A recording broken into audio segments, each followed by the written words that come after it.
Hey everybody, it's Jeremy Osterberger with BIC Magazine. I'm here at the Gulf Coast Industry Forum.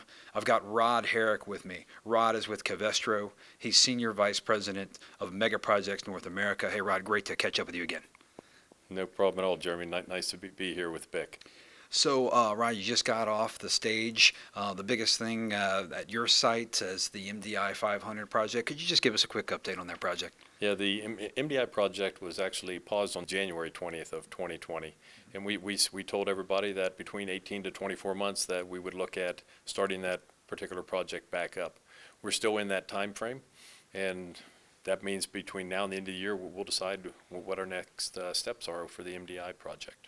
Okay, thanks for the update, Rod. No problem. So another topic on the stage here at the Gulf Coast Industry Forum was plastic waste and advanced recycling, kind of been a common theme throughout today.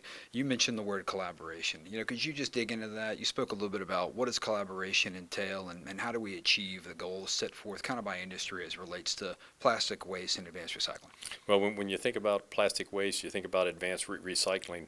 I think that our industry is going through a change. When we look at climate change, that's a big change. When we look at plastics recycling, I think our processes are going to be very different in the future than what we see today. In another 15, 20 years, when we look at our processes and such, when we look at chemolysis, pyrolysis, not just the standard mechanical recycling, there's going to be a lot of more high-tech type of recycling that'll take the place of our normal processes here, because then at that point it's actually going to save our natural resources. It'll save our natural resources because from a sustainability standpoint, we're going to understand how best to reuse our product and not have one time through.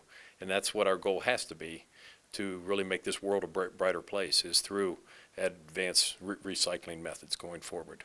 And Rod, you also mentioned that it's not just at the manufacturing sites, right? It's on down the value chain, and all the stakeholders have to be a part of that. Yeah, if you just think about like some of the products that we make, think about like a mattress.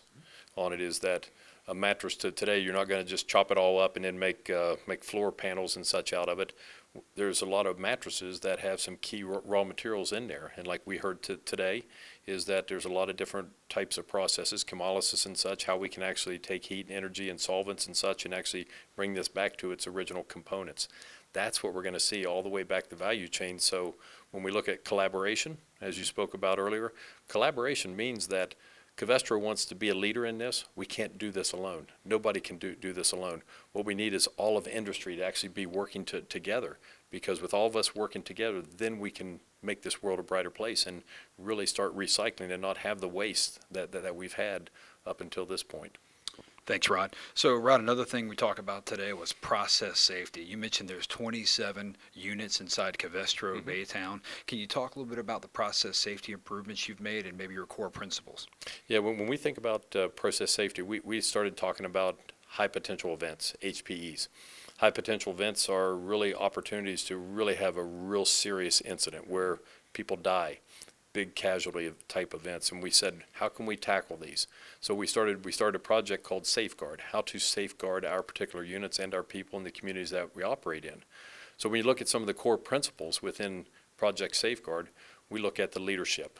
We got to make sure that the safety culture is there, and that starts at the top. So we got to make sure they fully understand the process, they understand the requirements of the operations there, and they got to have that culture, not just from an occupational safety standpoint, but from a process safety standpoint. That's one facet of it. You also look at it from a standpoint of the systems in place.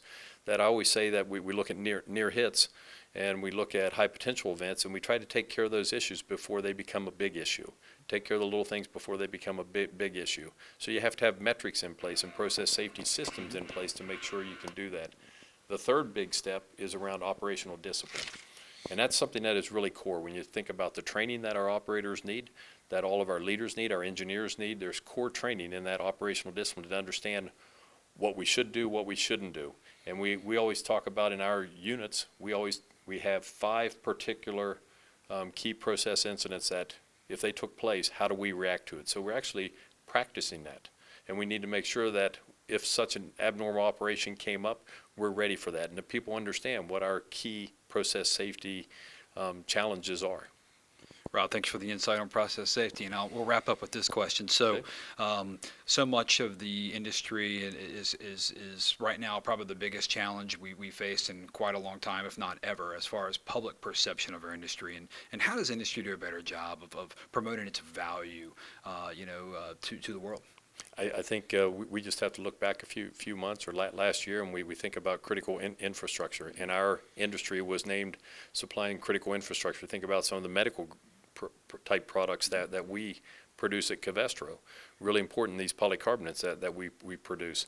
And our industry was given the green light to continue operations, make sure that we had what we needed on from a raw material standpoint. And that really showed our community what we do from a critical infrastructure. But more importantly, what that also showed us is that we don't always share like we did 15, 20 years ago. We talk about the different products that we make and how it impacts our community or saves our natural resources or makes our world a brighter place. We haven't done such a good job in our industry, and I say that from a Covestro and also from a ECMA chairman standpoint. We have to do a better job in actually showing some of the good things we do. We're not making ice cream here. What we're doing, we're making products that impact our everyday life, and they're good products. There are challenges with them, but that's why we have safety instrumented systems. That's why we have key process technology in there to make sure that we have control of our processes. But we got to also show our people and our community and all of our advocacy out there, because if we talk about what we particularly make here, whether it's from the COVID piece there for our essential industry, whether it's viscoelastic foam, whether it's Oakley sunglass material and such, we need to make sure that we share with our community that it's not just all these bad chemicals and such. They're actually making the world better for all of us here. We always say at Covestro, you're not more than 3 feet away from a Covestro material. Just look at your iPhone. It's got key Covestro materials in it, as a lot of our industry partners' products do. Well, Rod, I know you got to run. We thank you so much for hanging out with us, and it's always great to see you. You too, buddy.